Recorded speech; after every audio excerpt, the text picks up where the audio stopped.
everybody. I'm Dsmoovee, voice of the streets. Thank you so much for tapping in, tuning in. Of course, we are in TB studio, and today I have with me Brother Murphy, the musician, the educator, and activist today, and founder of ABA. So Brother Murphy, I want to thank you for coming out. Thank you for joining us today. I know we in your place to be, but but having you here, is really special. So I wanted to take a time to kind of let you introduce yourself to the crowd, to the audience, let them know who you are, let them know what you do. That's interesting because lately I've had to answer that question a lot. And I'm realizing that I'm a 78-year-old black man in America who's still alive, who's still influencing young people, influencing the planet. And I'm the descendant of enslaved Africans, and I'm still here. Absolutely. And I'm making a difference, and I'm supported by young descendants of enslaved Africans, and we're still taking care of business. Absolutely. We're still on the way to making America be what it needs to be. And what that means to me is that it has to wake up and realize that this world has to be set up to respect democracy. And that's what's missing. And you can't have democracy without empathy, but you can't have anything without truth. Very true. And so now there's this major assault, in America on truth. And especially as a descendant of enslaved Africans, there's so many lies out here about us. And where we came from, what's it like over there, everything about our history, something has gotten in the mix and twisted it. That something is white supremacy, followed quickly, closely by male domination. Yeah. In a context of American capitalism. So why am I here? To fight against that, to make sure our legacy as African people in the diaspora, wherever we are, can continue on the road to worldwide democracy. Nowadays, we find you in the ABA studios, doing your craft, being a musician, and really adjusting to that side of you. But back in the day, Brother Murphy, talk to me about that. I know you were an educator for a long time in the St. Louis public schools. Yeah, actually, I'm gonna say my educator days started in high school. Okay. I went to a local high school, and it was called St. Mary's. Okay. That's a big St. Louis thing. They love to know what high school. Oh, that's right. That's a major thing. Yeah. But yeah, I went to St. Mary's. There was a handful of us black students there, and you gotta understand, St. Mary's is run by, it's coming back now, but back then it was set up and run by a group called the Society of Mary. Now that's a religious order. A lot of people know about Jesuits and nuns and all of that. The Marianists were a similar group, and they were the ones running St. Mary's. And I think the awesome part of that was there was a black one. A black teacher, Mr. Xavier Hargett. He was teaching there, and he was teaching art. Yeah. So he was originally from the islands south of here, Caribbean and so forth, and he was an art teacher. I didn't even have him for a teacher, but he, you know, he saw me and I saw him. And so one day he came to me and he said, "Hey, we need your help." So he said, "You seem like you like to help people." I was in the Sodality. They have these different, you know, kind of organizations you can join. And I said, "Okay." He said, "What do you think about joining us? You know, joining this religious art thing?" And I said, I think about it. To make a long story short, I thought about it and I joined after high school. Yeah. So imagine that. So there I am, a student, but then I'm gonna take the path of being an educator. Now, along with that, what I was doing in high school was starting to play music. Now this is wild. I became the manager of the basketball team because a good friend of mine, a black man named Jim Cooper, he was like the star, you know, the basketball, only black one, you know, et cetera, et cetera. That's how I had. All of that was in the mix, you know. So there I was, becoming a teacher. You know, so what did that mean in this society? I had to go up to Galesville, Wisconsin for a year, a retreat. You know, we wound up out in the country, you know, with cattle and hay and chickens and, you know, all these different things.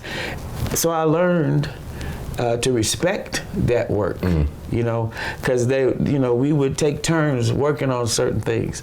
So, you know, a few weeks in a row, you know, I'd be keeping bees. Some more weeks in a row, I'd be, you know, keeping chickens. Yeah. Some more weeks in a row, I'd be ironing, you know. So we learned all these different things.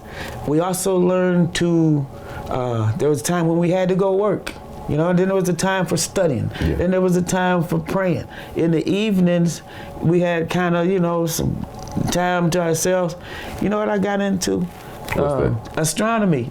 Did you? They had a telescope there that nobody was using. Shoot, I took that thing out there and I was learning all these things about, you know, stars and so forth. And the constellations and everything like that, yeah. Meanwhile, you know, even before I left, across the alley from us, back at home in the south side, you know, Colorado Avenue and stuff, there was a house, nobody lived there, and there was a window on the side that wasn't locked, so I could raise that window up and go in, and right next to it was a piano.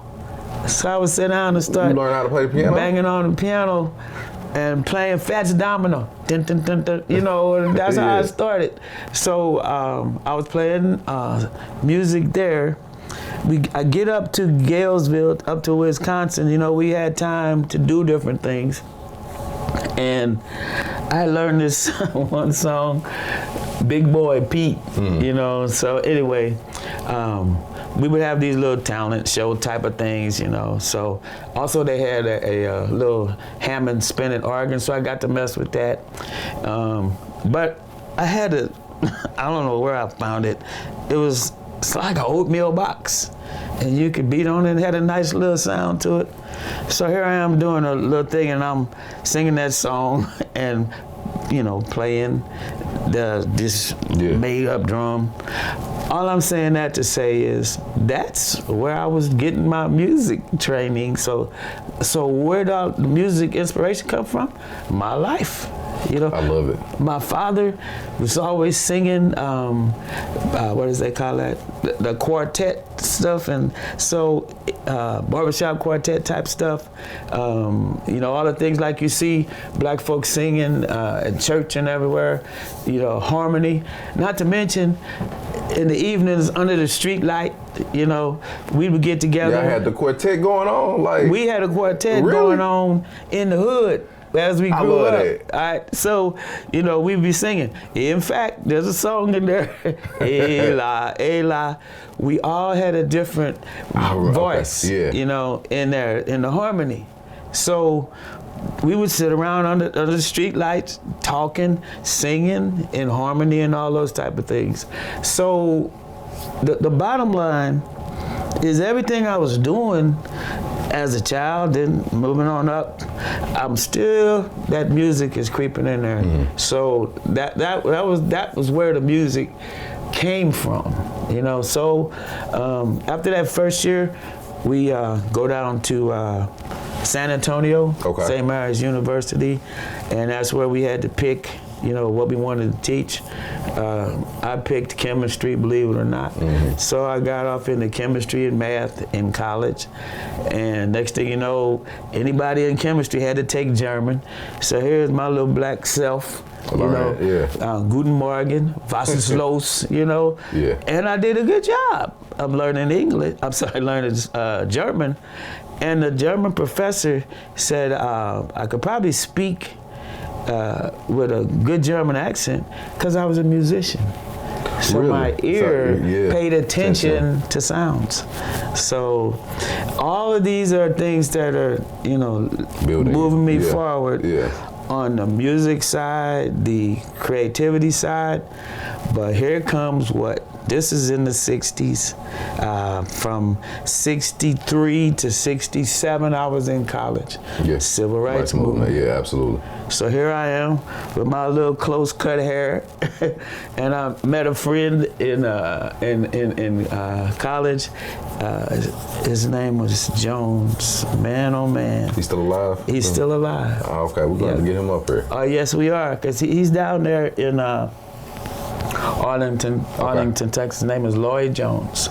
So I'm gonna say this, Lloyd and the black athletes at St. Mary's down there, they saved me.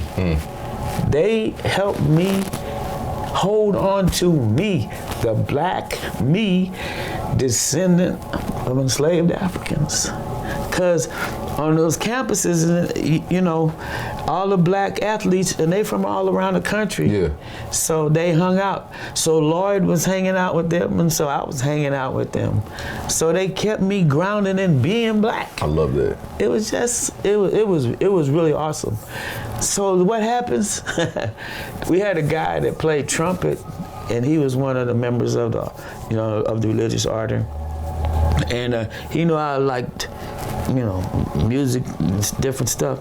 So he come to me one day and said, "Hey, how you put it, brother Murphy?" He said, "Hey, next weekend we want to have a little jazz show, and I want to know if you want to learn how to play the bass, so you can do about 3-4 songs." I said, "Okay." So he gives me a book, and the book had learning to play the bass. Now this is an upright bass, the dum dum dum. Yeah, big one. Yeah, the real one. So I said, okay. He had me a book, it was in French, English, and German, and it was just teach you how to play the bass, read the notes. I had a week. I learned 3 songs, and came back. One of them was around midnight. So anyway, that next week I'm playing it, and everybody, yeah. Next thing you know, and I hadn't met Lloyd at that time. Okay. But we was rehearsing in these huts left over from the war on campus, and each room had a piano in it, and the room I was working in, that's where they had the bass. So I was in there thumping around on the bass one day, and Lloyd was walking by outside, and he heard it, and he came back in, he said, "Man, I didn't know there was anybody down here playing bass like that." So he said, "Man, can you follow this?" He sat down the piano, started playing some jazz, and I was listening. Next thing you know, we had us a little band. We found a cat that was playing drums. Okay. Black guy played drums on campus. He was a musician. He was in that part. And then there was even in our religious order, there was a young white guy. He played drums. So all these different things that come together. We had a Mexican brother on saxophone, Pete Salinas. Word? Oh man, look at, we was clowning on the campus. Yeah. So next thing you know, we was going around playing for all these different little events and all that type of stuff. So that's what I was doing. Then, like I say, we're in the middle of the civil rights movement, and they had a rally, and I had my little sign, and I was up in there picketing. And then, they put it in the campus newspaper. Okay.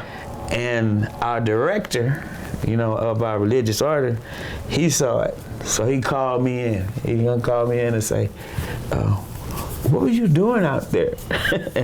And all I said was, I was trying to help my people. Right. So he said, well, you're in this religious order. So whatever's going on out there in the world, that's not the will of God for you to participate in that. The will of God for you is what we tell you to do, because you have a vow of obedience.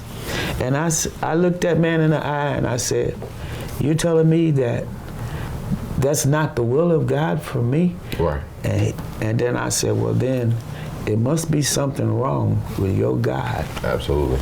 And that's when the battle started in me and around me, because I'm in a religious order, right? Big time. I'm finna dedicate my life to all this stuff. And next thing I know, I said, wait a minute. I said, to me, the will of God should be the needs of the people. Absolutely. And that was the biggest turning point in my life, because people can be whatever religion they want to be. All I know is, if I want to know the difference between what's right and what's wrong, I need to listen to the people and see what the needs of the people are, follow that, and I'll never be wrong. Very true. That's deep, Really? But once I did that, everything I'm doing makes sense, because now it's all about finding out what people need. So, perfect for being an educator, perfect for being a musician. Yeah. So, I can talk about this forever, but my point is, I'm an activist, I'm a musician, I'm an educator, I'm always gonna be them. I'm finding out that the side of me that allows me to do that the best is the musician side. So now that you are fully into the musician side, what's the greatest thing or your greatest talent when it comes to musicianship? My greatest talent is turning my feelings, my emotions, my empathy into music. That's a really tough thing to do, Brother Murphy. Like, a lot of people, they're songwriters, and they're cool with instruments. But I've sat inside your studio before, and I've gotten the full experience of the song that you and your quartet created. How are you kind of keeping that revolution alive today? I practice every day. Every day, like he yeah, you gotta let him know. But the point is, I listen to what's happening to people, and I internalize it, and I cry a lot. Everybody know that, but it's about connecting.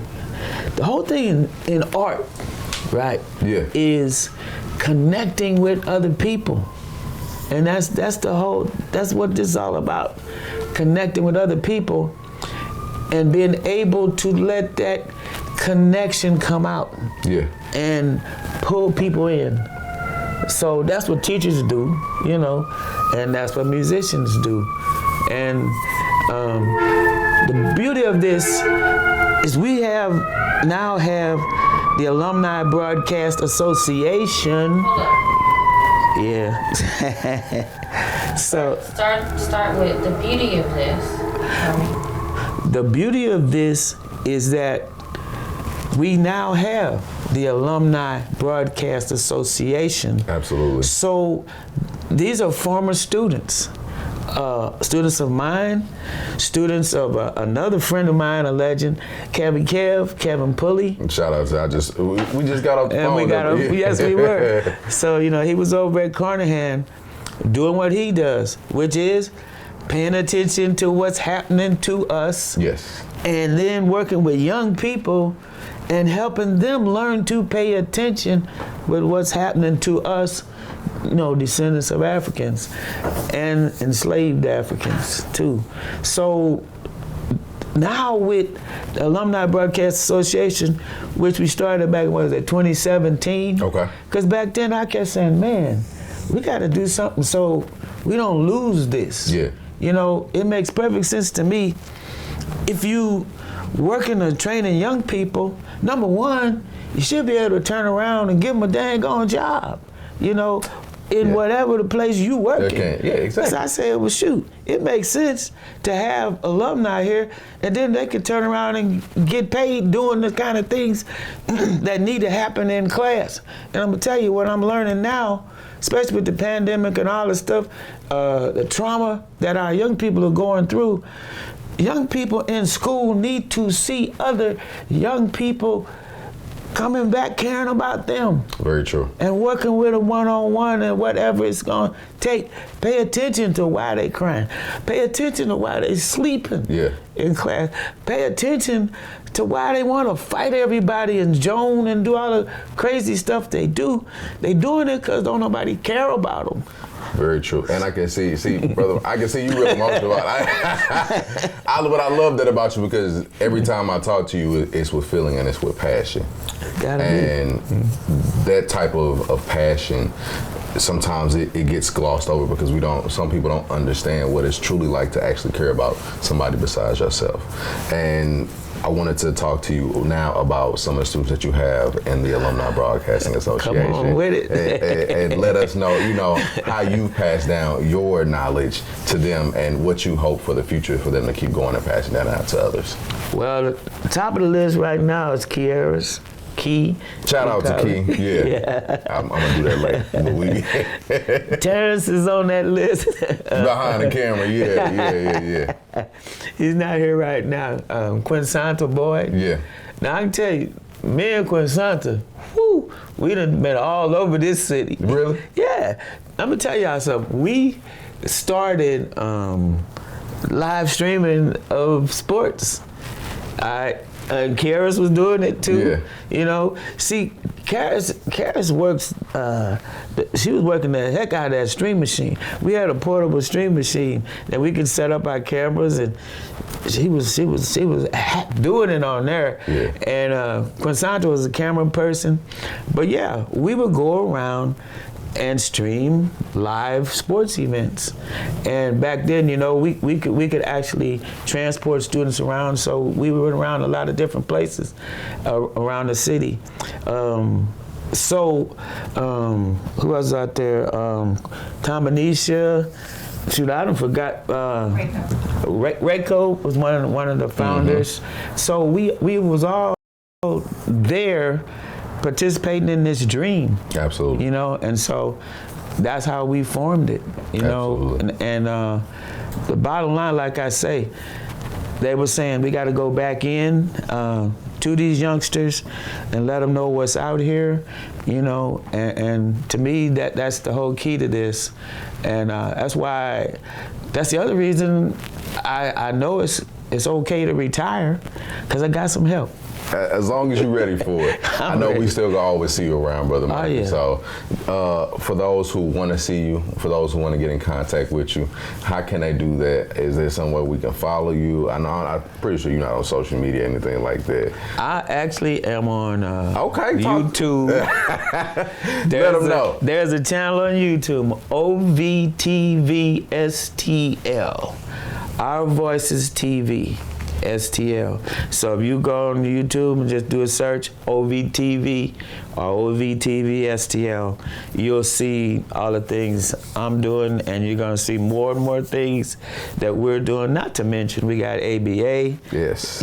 So Alumni Broadcasting Association. See, I love it. And I tell people in a minute now, I say, as soon as you graduate, you can be part of that. It's waiting on you. So, but yeah, that's the main social media, and so YouTube. I was doing some things on Facebook, and I tell you, I was trying to do all them things. Yeah.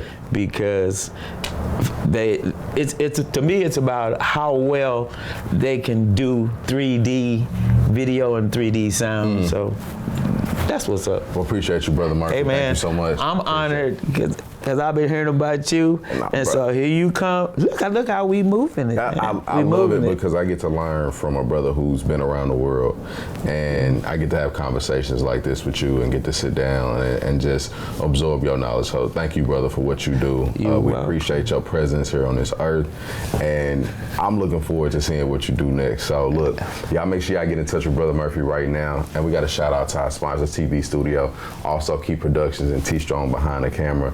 Dsmoovee, Voice of the Streets. I need you to do me one favor though. Follow the YouTube right now. Subscribe. It's On the Streets 314. That's all you got to do for me. All right. Do that. Love. Peace.